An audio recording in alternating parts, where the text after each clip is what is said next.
कर भला होवे भला करके भलाई देख ले, कर बुरा होवे बुरा करके बुराई देख ले। जिसके भीतर सेवा भाव नहीं, साही सुख चैन कहाँ होगा।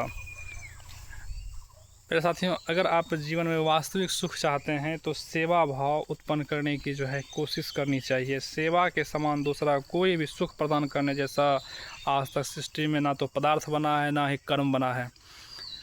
अगर आपके भीतर सेवा भाव है तो आप कितनों ही पहले दुष्ट रह चुके हैं, कितने बड़े पापी रह चुके हैं, आपके सेवा भाव के भाव आने से ही आपका हर एक प्रकार का पाप का क्षय हो जाता है। उसी समय आपका त्वरित रूप से दिव्य शक्ति आपके भीतर समावित होना शुरू हो जाती है। समावेश जैसे ही दिव्य शक्ति का होता है, आपके अंदर हर एक सामर्थ्य आना आरंभ हो जाती है, जिसका मनुष्य को ज़रूरत होती है। कहते हैं अहंकार का जो लय होता है वह समर्पण से होता है, और समर्पण का अर्थ होता है अपने को समर्पित कर देना, और समर्पित का अर्थ होता है कि सेवा में लग जाना। किसी भी चीज़ों को जहां आप देखते हैं आसपास हो जाए संसार के किसी भी चीज़ में जो आप काम कर रहे हैं, अगर सेवा भाव और दृढ़ता से आप उस काम को कर रहे हैं तो यहीं से चित्त की शुद्धि आरंभ हो जाती है।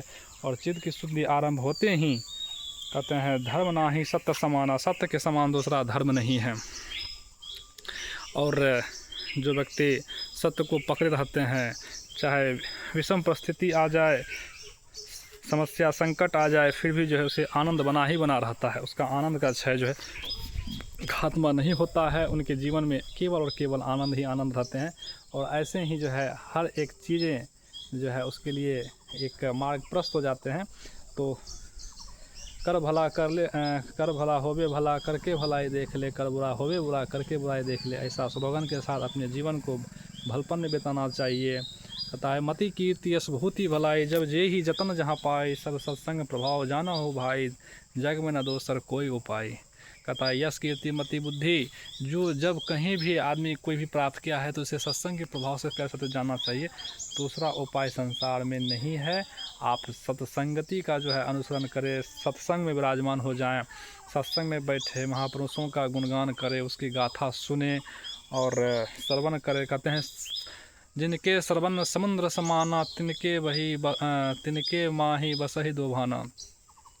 कहते हैं जिसके कान समुद्र के समान ज्ञान सुनने के लिए ललायत रहते हैं, उन्हीं के मन मंदिर में हृदय में भगवान प्रभु श्री राम विराजमान होते हैं।